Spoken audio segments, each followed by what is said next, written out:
America నుంచి నేను ఒక అమ్మాయి సెల్ఫ్ డిపోర్టెడ్, అసలు చాలా గొప్ప పని చేసింది, నేను మీ దేశాల్లో ఉండను పో, అమెరికానే అల్టిమేటం ఇచ్చేసి బయటకు వచ్చింది అనేటువంటి ఒక వార్త. దాన్ని ఎట్లా చూడాలి? భారతదేశం అమ్మాయి రంజనీ శ్రీనివాసన్ పేరు, అమెరికాలో నేను సెల్ఫ్ డిపోర్ట్ చేసుకుంటున్నా, మీరేంది నాకు ఇచ్చేది అన్నట్టుగా వీసా రద్దు చేస్తే అమెరికా పైన ఆమె తిరుగుబాటు చేసింది. ఇప్పుడు ఇది చర్చ ఎట్లా చూడొచ్చు ఉంటుంది? ఇప్పుడు ఈరోజు మీడియాలో రకరకాల కథనాలు వచ్చాయి. సోకాళ్ళు పాశ్చాత్య దేశాలు లేదా లిబరల్స్ వీళ్ళందరూ వామపక్ష భావాలకు దగ్గరగా ఉంటుంది అన్న హిందూ ఒక రకంగా రిపోర్ట్ చేసింది, కొన్ని పేపర్లు ఒక రకంగా రిపోర్ట్ చేశాయి. అక్కడున్న వాస్తవ పరిస్థితి ఏంటి? ఆమె వీసాని రివోక్ చేశారు. వీసాని రివోక్ చేసి ఏదైతే ఎంప్లాయ్మెంట్ వీసా ఉందో, ఎందుకంటే తను టీచింగ్ అసిస్టెంట్గా యూనివర్సిటీలో పనిచేస్తుంది కాబట్టి ఆ వీసాని రివోక్ చేశారు. వీసాని రివోక్ చేసిన తర్వాత నీకు 15 రోజులు టైం ఉంటుంది. 15 రోజుల్లోగా నువ్వు దేశం విడిచి వెళ్ళిపోవాలి, అంతే. ఇది అమెరికా చట్టం చెప్పే పని.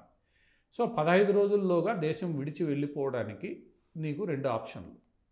ఒకటి, నీకు నువ్వుగా గౌరవంగా దేశం నుంచి బయటికి రా, అంతే. దానికి ట్రంప్ వచ్చి రాగానే ఏం చేశాడంటే, మీకు మీరుగా గౌరవంగా బయటికి వెళ్ళాలి అనుకుంటే ఈ యాప్ ద్వారా మీరు వెళ్ళిపోవచ్చు, మా చట్టాలని ఉల్లంఘించినా కూడా మేము గౌరవిస్తాం. ఇది ట్రంప్ చేసిన పని. రెండోది, ఈమెతో పాటు చదువుకున్న ఇంకొక విద్యార్థి అలా నేను వెళ్ళనంటే అరెస్ట్ చేసి ఈరోజు డిపోర్ట్ చేసే ప్రాసెస్ మొదలుపెట్టారు. సో ఈ అమ్మాయి అరెస్టును ఎవేట్ చేయడానికి అక్కడి నుండి సెల్ఫ్ డిపోర్ట్ చేసుకుని ఎక్కడుంది అనేది ఈరోజు కొందరు కెనడాలో ఉందన్నారు, కొందరు భారతదేశానికి వచ్చేసిందన్నారు. కానీ ఆ అమ్మాయి ఇంతవరకు భారతదేశానికి వచ్చిన దాఖలాలు లేవు. ఎందుకంటే ఈ పాటికి భారతదేశం వచ్చి ఉంటే మన మీడియా ఏదైతే ఉందో ఆ మీడియా దృష్టికి ఆ అమ్మాయి వచ్చి ఉండేది, జరిగేది. న్యూయార్క్ ఎయిర్పోర్ట్ వచ్చే వరకే తెలుసు.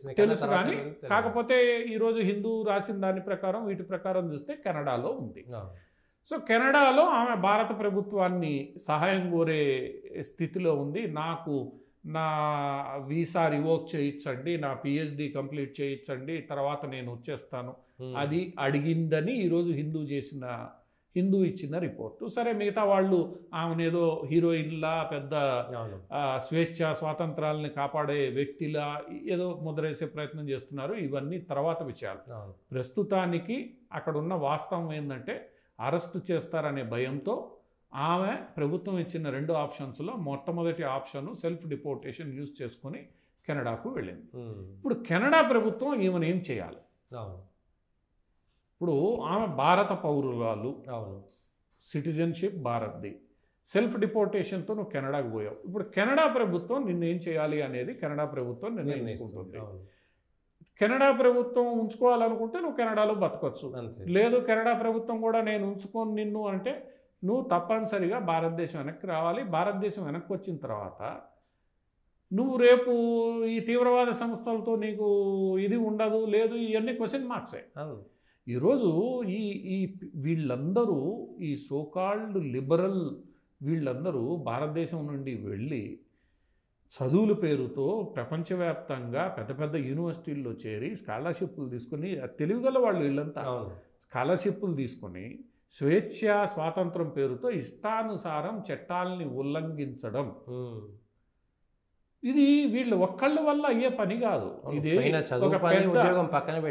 ఒక పెద్ద ర్యాకెట్ నడుస్తుంది. ట్రంప్ ఆరోపించేది ఈరోజు అదే. ట్రంప్ కానీ భారతదేశం కానీ ఏంటంటే ఒక ఎకో సిస్టమ్, ఇటువంటి వాళ్ళందరినీ పోగేసి వీళ్ళందరినీ రెచ్చగొట్టి వాళ్ళ మీద ఏదైనా చర్యలు తీసుకుంటాను అని అంటే, ఈరోజు ఉల్హాన్ ఫమర్ ఎవరు ఉల్హాన్ ఒమరు ఇల్లీగల్ ఇమిగ్రెంట్స్ సపోర్ట్ చేస్తోంది అని చెప్పి ఈరోజు ఆరోపణ, దాని మీద పెద్ద చర్చ అమెరికాలో జరుగుతోంది. ఆమె ఏం చెప్తోంది? ఐసీఈ ఏజెంట్లకి దొరకకుండా తప్పించుకొని తిరుగుతూ ఉండండి, దొరికితే కదా చూసేది, అప్పటిదాకా ఏం చేయాలో చూస్తామని సలహాలు ఇస్తోంది. అంటే నువ్వు చట్టాన్ని ఉల్లంఘించమని నువ్వు చెప్తున్నావు సెనేటర్గా. నువ్వేమో సొమాలియా నుంచి వలస వెళ్ళావు, నీకు అక్కడ అమెరికా గౌరవం ఇచ్చి కాంగ్రెస్ సెనేటర్గా కాంగ్రెస్లో నీకు సభ్యత్వం వచ్చేలా నువ్వు ఎన్నికల్లో గెలిచావు. నువ్వు చేస్తున్నది ఏంది? Illegal immigration. అంటే వీళ్ళందరూ ఎవరైతే ఉన్నారో ఈ మొత్తం సోకాల్డ్ డెమోక్రటిక్ సిస్టమ్, ఈరోజు డెమోక్రట్లో ఏం చేయాలో అర్థం కావట్లా ఈ ఉమర్ విషయంలో. ఎందుకంటే స్పష్టంగా ఈరోజు ఆమె చేస్తున్న ఇల్లీగల్ పని బయటపడిపోయింది. ఇమిగ్రేషన్ని ప్రోత్సహించడం. సో ఆ ప్రోత్సహించిన ఇమిగ్రేషన్ల ఓట్లతో గెలుస్తోందని. ఈరోజు మనం ఇంగ్లాండ్లో కూడా చూసాం. ఇంగ్లాండ్లో ఉన్న అన్ని నగరాల మేయర్లు ముస్లిమ్సే. అవును. ఎట్లా గెలుస్తారు వాళ్ళు? ప్రతి చోట 20 నుంచి 25% ముస్లిం ఓట్లు గంపగొత్తగా పడుతున్నాయి. సో ఈరోజు ఈ ఒమర్ పరిస్థితి కూడా అదే. సొమాలియా నుంచి వందలాది మందిని తీసుకొచ్చి ఆమె కాన్స్టిట్యున్సీలో ఇల్లీగల్గా వాళ్ళని ఇచ్చేసి వాళ్ళని లీగల్ చేయించి ఇది ఒక వ్యాపారం ఆమెకి. వాళ్ళ ఓట్లతో ఆమె గెలుస్తారు. అంతే. ఇక్కడ ప్రజాస్వామ్యబద్ధంగా అన్ని వర్గాల ఓట్లతో గెలవట్లేదు.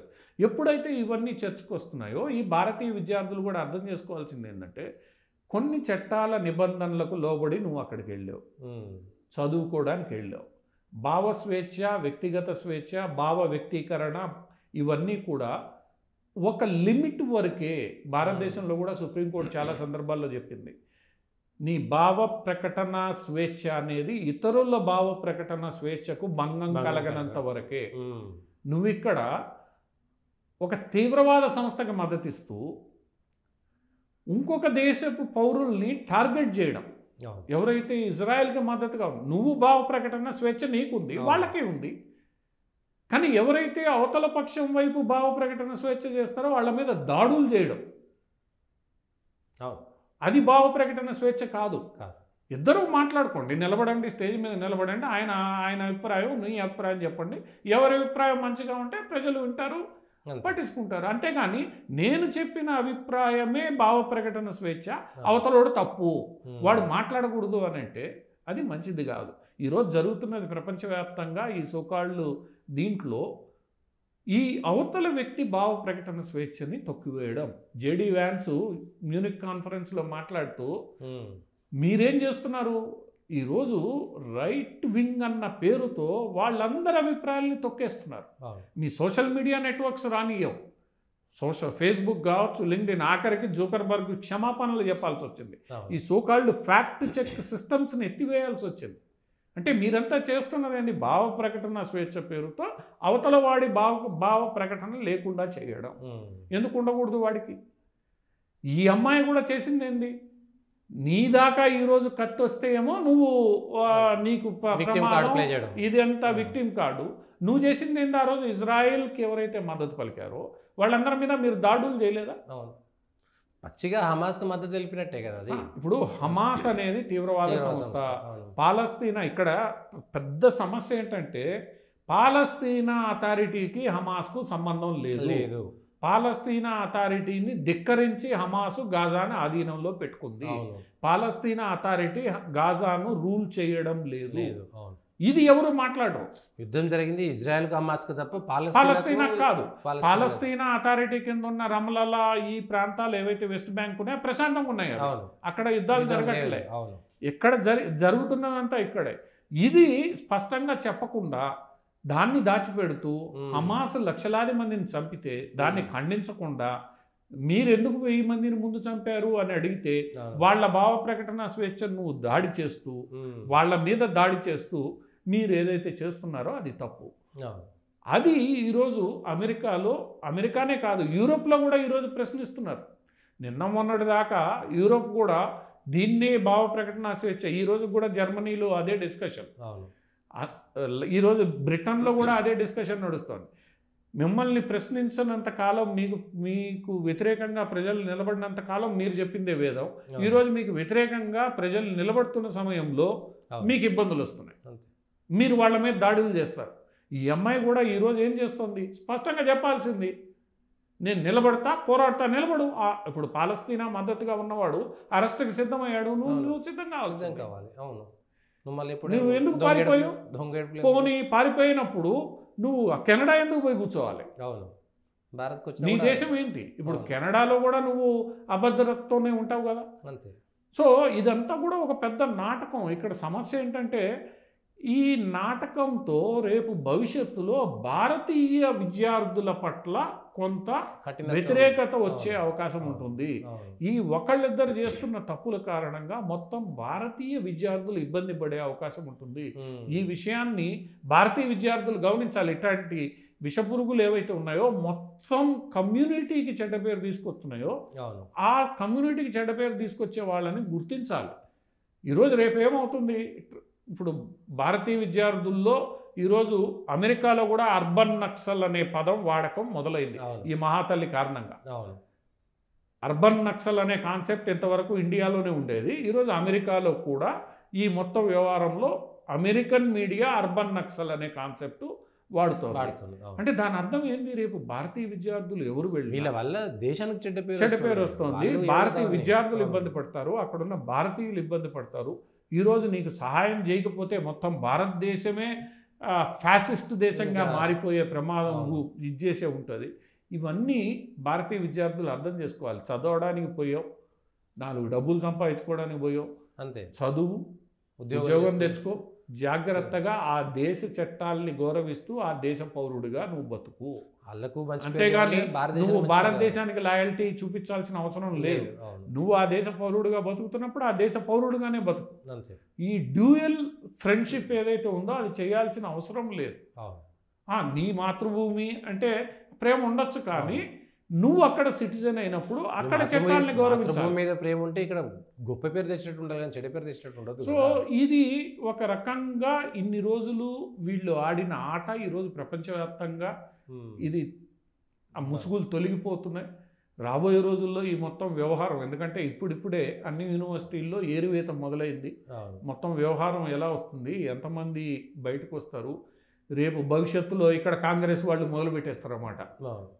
భారతదేశం ఏం చేయట్లేదు, మొన్ననే ఒక 2 విమానాలు తీసుకొచ్చిన దానికి మోడీ మిత్రుడు చేయలే, ఇప్పుడు మోడీ మిత్రుడు. మీరేమో చట్టాలను ఉల్లంఘిస్తారు, మళ్ళీ దాన్ని కడగాల్సిన బాధ్యత మోడీ మీదనే. నువ్వు దేనికోసం పోయావో ఆ పని చేసుకో. తల్లిదండ్రులు చెప్పాల్సిన బాధ్యత తల్లిదండ్రులది. అనవసరమైన విషయాలు వేలు పెట్టకుండా మీ పని మీరు చూసుకొని, మీ ఉద్యోగం చూసుకొని, మీ జీవితాన్ని మీరు నిలబెట్టుకోండి. రాబోయే రోజుల్లో ప్రపంచ దేశాలకి వెళ్ళడం భారతీయులకి కష్టమవుతుంది. ఎందుకంటే అన్ని దేశాలు ఇమిగ్రేషన్ చట్టాలని టైటన్ చేస్తున్నాయి. సో ప్రపంచంలో మన అవకాశాలు కోల్పోతాయి.